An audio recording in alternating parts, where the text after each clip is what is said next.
Page 3 now, fallout from the blight of homelessness in Southern California. In Los Angeles, the homeless are being effectively allowed to go wherever they choose, including private property, like a Walmart parking lot.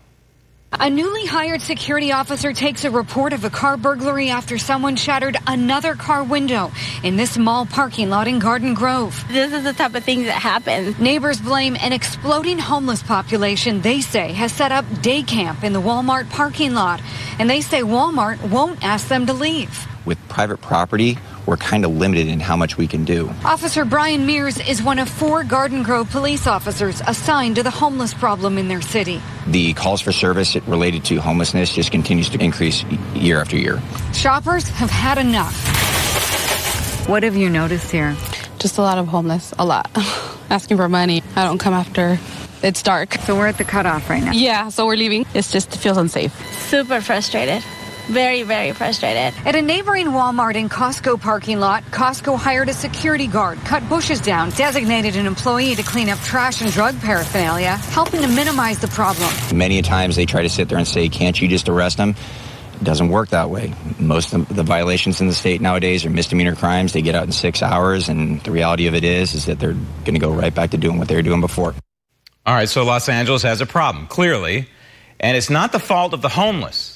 It's the fault of the government at all levels, local, state, and federal. Now, down the road from L.A. in San Diego, there are some nice private sector solutions to the homeless problem. However, these facilities are also hampered by government. Joining me now from Southern California, founder and president emeritus of Father Joe's Village, Father Joe Carroll.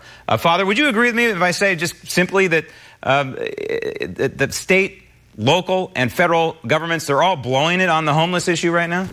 Yeah, I think so, because they're focusing on the wrong era. They're focusing on we need affordable housing, where we maintain first you need rehab for the homeless person. So in San Diego, what we recently did is develop 3 of these what we call bridge tents, where homeless can come in temporarily till we find a place for them to live. But you need that emergency shelter to get them in off the street, to get them an access to programs, and to find out what is their problem so we can solve their problem and move them into whoever they need help and services. And now the federal government, through HUD, is involved in homeless shelters and then defining standards. You know, obviously you don't want to have a terrible facility, but HUD is out there defining standards that may or may not be so necessary in an emergency situation. For example, at least one window in the living room, Father. You got to have one window in the living room. Otherwise, you're not meeting the HUD standards. And that living room, by the way, has to have at least 2 electrical outlets. But it's worse than that, right? They're saying to you folks in the private sector, hey, you can't require these people to do chores, for example. Exactly. One of the things they go is minimum, what we call low-density services. You can't require them to do services. You can't require that they're sober. All the things that used to be the beginning of the rehab. When you bring somebody in off the street, he can't drink, he can't use drugs. That used to be the rules. You know, I'll go home from this studio, and I'll have to do chores in my house. And we can't require chores when they come in and get free housing. Right. Free room and board. So there's too much government involvement. I think we got to turn back to the agency heads like myself, heads of charities who dedicate their lives to this population, and listen to them. Don't let somebody in Washington, D.C. in office decide how we should handle the problem. In other words, the private sector can handle this. And if the government wants to help out, possibly funnel some dollars to an operation such as Father Joe's Villages. Does that make sense?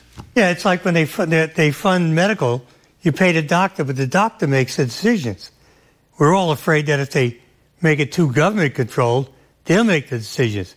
Government should help fund it, but not dictate how a capable, qualified individual is running the agency. And pepper in there maybe a little bit of tough love and possibly some religion. I don't know, Father, and I think you have a recipe for cleaning up the problem in Southern California. Maybe they ought to listen to you, Father. Thank you very much for joining us. Thanks. Coming up next, Stop the Tape. More and more Americans.